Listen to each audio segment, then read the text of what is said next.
অনেক দিন ধরে কিনবো কিনবো করে কেনা হইতাছে না। আর এই ইয়াগুলো নিয়ে আমি ব্যবহার করি না।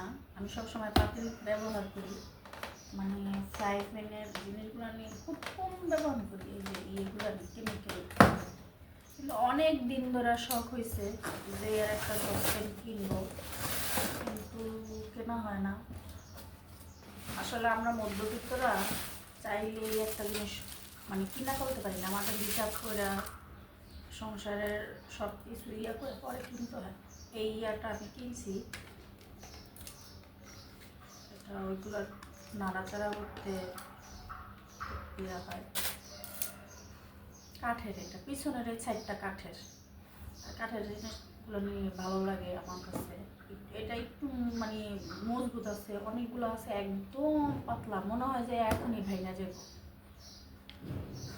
তো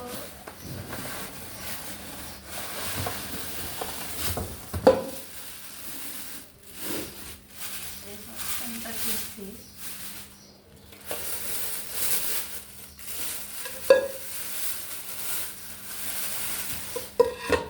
আসলে সবারই দেখি আছে, আমারই নাই। তো অনেক দিন ধরেই শখ হইতেছিল যে আমি একটা কিনবো, ঠিক আছে। কেনা হয় না, নানান ঝামেলা, নানান ইসে কেনা হয়ে উঠতেছে না। আর আমি তেমন একটা ভালো চিনিও না, আমার যেটা পছন্দ হয়েছে ওইটাই নিয়ে আসছি। আর দাম দাম ঠাম সম্পর্ক জানা নাই, তারপরেও যেমন মনে হয়েছে নিয়ে চলে আসছি।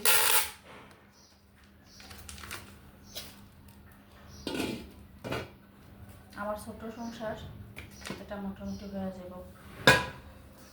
আর এখানে এটার ভিতরে কি আছে,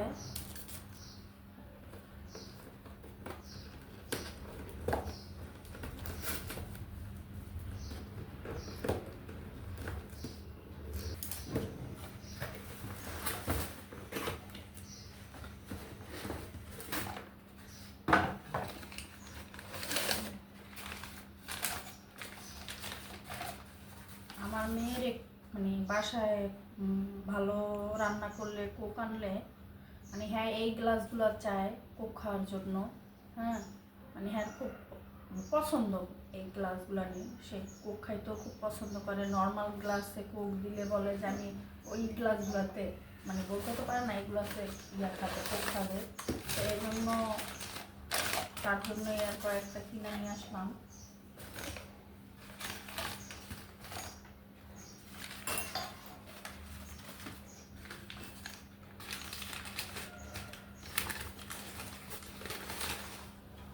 পেপার দিয়ে একদম মোড়ায় দিতে।